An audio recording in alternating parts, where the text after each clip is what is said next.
আজকে আমরা জানবো যে ধাতু চিনব বা চিনার উপায় উপায় ঠিক আছে। তাহলে আজকে আমরা জানবো ধাতু চিনবার উপায়। দেখো,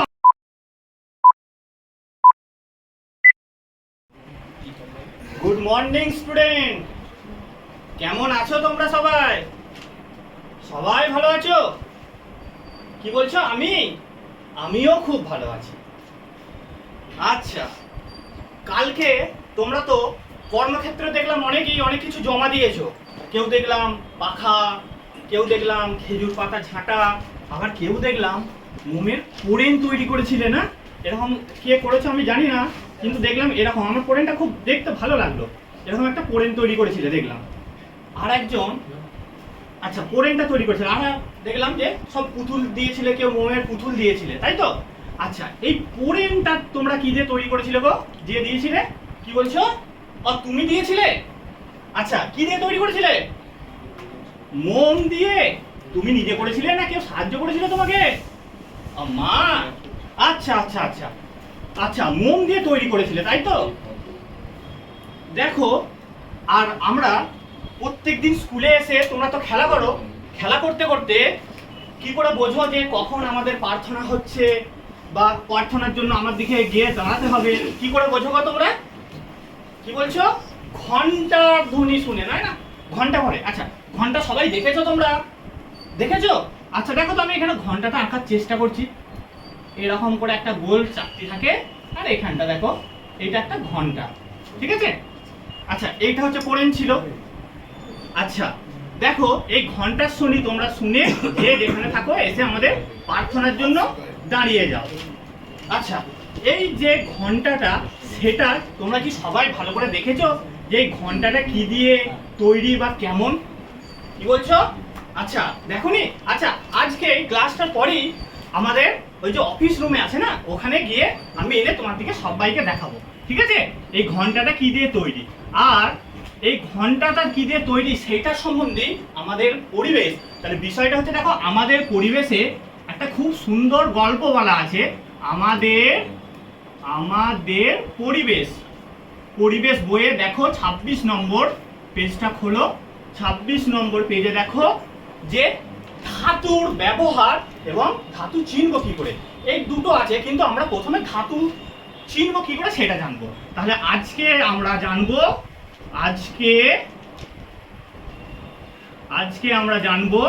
যে ধাতু চিনব বা চিনার উপায়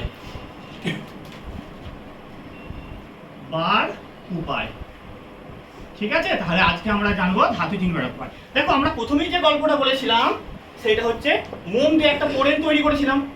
আচ্ছা, এই পোড়েনটা দেখো, যদি আমরা হাতুড়ি একটা যদি এরকম করে হাতুড়ি যদি আঁকার চেষ্টা করি, দেখো এরকম ধরো একটা হাতুড়ি।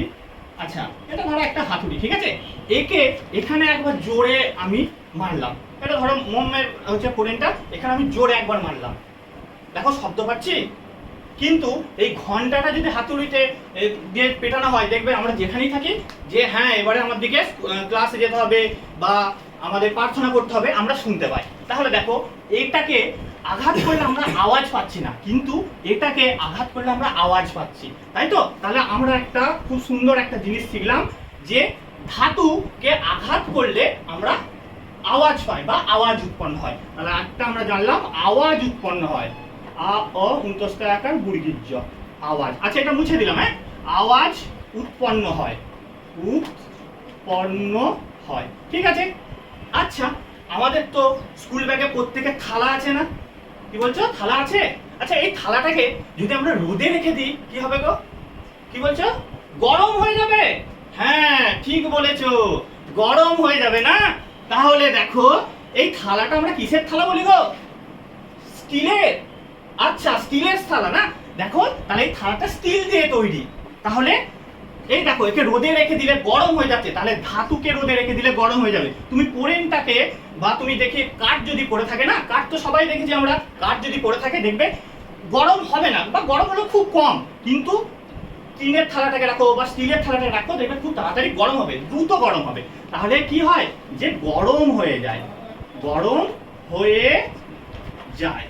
ঠিক আছে, তাহলে আমরা দুটো জানলাম। একটা জানলাম কি বললাম, যে আওয়াজ উৎপন্ন করবে, আর একটা কি বললাম গো, বললাম দেখো গরম হয়ে যায়। দেখতে পাচ্ছ তোমরা? আচ্ছা, গরম হয়ে যাচ্ছে। আচ্ছা দেখো, এটা একটু মুছে দিলাম। হ্যাঁ, 3 নম্বর দেখো, এই দেখো আমাদের এই যে কারেন্টের তারটা না, কারেন্টের তারটা, সবাই তো কারেন্টের তার দেখেছো, কিন্তু কেউ হাত দেবে না, জানো তো কারেন্টের তার। এই তারটাকে আবার আমার হাতে দেখো, এই একটা আংটি আছে না, এইটা হচ্ছে কি জানো, এটা হচ্ছে তামার আংটি। এই ঠিক তামাটা, এই দেখো এই কারেন্টের তারটাকে যদি আমরা ছিঁড়ি বা বের করি, দেখবে এইরকম একটা ধাতু পাবো। এই ধাতুটাকে আমরা তামা বলি। তাহলে এর দেখো, তাহলে আমাদের দেখো কারেন্ট আসছে, তাই ফ্যানটা ঘুরছে, তাহলে এই ধাতুর মধ্যে দিয়ে না তাপ এবং তড়িৎ চলাচল করতে পারে। ঠিক আছে, তাহলে ধাতুর আরেকটা কি বৈশিষ্ট্য পেলাম গো, যে ধাতু দেখে কি বুঝবো, সেটা তাপ এবং তড়িতের সুপরিবাহী। তাহলে আরেকটা আমরা পেলাম, তাপ ও তড়িৎ এর সুপরিবাহী। সুপরিবাহী মানে এর মধ্যে দিয়ে চলাচল করতে পারে তড়িৎ। ঠিক আছে, তাহলে দেখো আমরা হচ্ছে ধাতুর 3টে বৈশিষ্ট্য আজকে আমরা জানলাম কি, আওয়াজ উৎপন্ন করবে, যেটা আমরা ঘন্টার ধ্বনি শুনে বুঝতে পারি। আর একটা জানলাম গরম হয়ে যায়, যেটা রোদে থাকলে আমরা বুঝতে পেলাম। আর একটা তাপ ও তড়িতের সুপরিবাহী, কেউ কিন্তু কারেন্টের তার নিয়ে কেউ কিন্তু দেখবে না। ঠিক আছে, তাহলে আরো আমরা জানবো অনেক বৈশিষ্ট্যগুলো। আজকে এই 3টে তোমরা খুব সুন্দর বুঝতে পেরেছো? ঠিক আছে, আজকে এই পর্যন্তই থাক। আমরা পরের দিন আবার এর সম্বন্ধে বিস্তারিত জানবো। চুপ করে বসো, তোমাদের ম্যাম আসছে।